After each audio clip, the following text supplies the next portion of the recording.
Mrs Saxena, আসুন আসুন। রোহন কেমন আছো? সব ঠিক আছে? ডক্টর, রোহনের ক্লাসের সবার হাইট খুব ভালো, কিন্তু ওর গ্রোথ খুব স্লো। কিছু পরামর্শ দিতে পারেন? আমি কিছু সাজেস্ট করার আগে রোহনের ভিটামিন D3 এর মাত্রা পরীক্ষা করা খুবই গুরুত্বপূর্ণ। আজকাল ভিটামিন D3?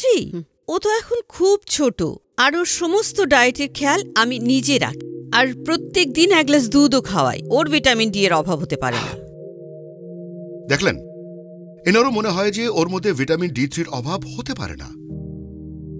চলুন দেখে নেওয়া যাক দেশে আর কার কার এরকম মনে হতে পারে। আরে দাও দাও। আহা, মাফ করবেন, আপনার কি মনে হয় আপনার মধ্যে ভিটামিন D3 এর অভাব আছে? D3? ম্যাডাম, আমরা তো হার্ডকোর আমিষ, তাই অনেক প্রোটিন এবং ভিটামিন তো এমনিই কনজিউম হয়ে যায়। No chance. ভগবানের দিব্যি, আমার শরীর এতটাই সেন্সিটিভ যে কথায় কথায় সর্দি কাশি হয়ে যায়, কিন্তু আমার মুখের চমক দেখেছো? D3 তো কি, আমার কোনো ভিটামিনের অভাব নেই। পাগল নাকি? এখানে আমাদের দিনটা শুরু হয় দুধ আর দই দিয়ে। দেখে মনে হচ্ছে ভিটামিনের অভাব হতে পারে। কোমরে একটু ব্যথা থাকে, কিন্তু ঘরের কাজে এত ব্যায়াম হয়ে যায়। আমি তো একদম ফিট আছি।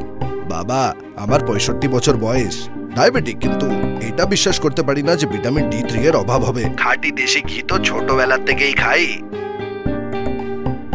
তো দেখলেন আপনি, এনারা সবাই মনে করেন যে এনাদের মধ্যে ভিটামিন D3 এর অভাব হতেই পারে না। এবার আমি আপনাকে ফ্যাক্ট বলি। রিসার্চ অনুযায়ী 80% ইন্ডিয়ানদের ভিটামিন D3 এর অভাব হতেই পারে। 80%। এর মানে হলো 10 জনের মধ্যে 8 জনের heart failure, diabetes, weak bones এবং উইক ইমিউনিটির মতো সমস্যা হতে পারে।